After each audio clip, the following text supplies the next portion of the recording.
There is not one but many silences, and they are an integral part of the strategies that underlie and permeate discourses. I'm not making a problem out of a personal question. I make of a personal question an absence of a problem. We are entering the age of the infinite examination and of compulsory objectification. In civilizations without ships, dreams dry up, espionage takes the place of adventure, and the police take the place of corsairs. The court is the bureaucracy of the law. If you bureaucratize popular justice, then you give it the form of a court.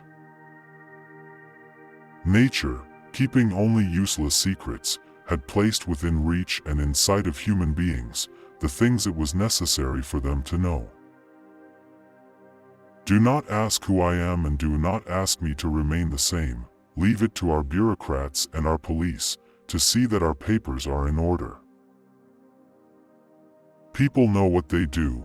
They frequently know why they do what they do, but what they don't know is what they do does.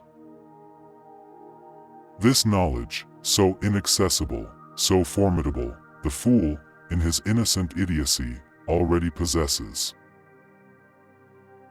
In the darkest region of the political field, the condemned man represents the symmetrical, inverted figure of the king.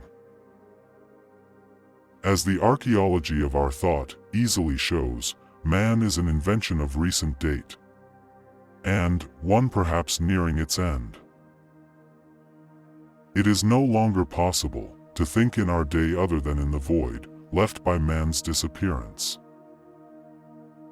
History is one way in which a society recognizes and develops a mass of documentation with which it is inextricably linked.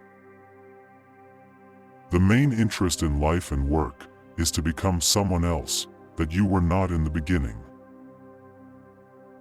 I have not tried to write the history of that language, but rather the archaeology of that silence. The processes of objectification originate in the very tactics of power and of the arrangement of its exercise. If you knew, when you start writing a book, what you are going to say at the end, do you think you would have the courage to write it? I had been mad enough to study reason. I was reasonable enough to study madness. The demand, exigence, for an identity and the injunction to break that identity both feel, in the same way, abusive.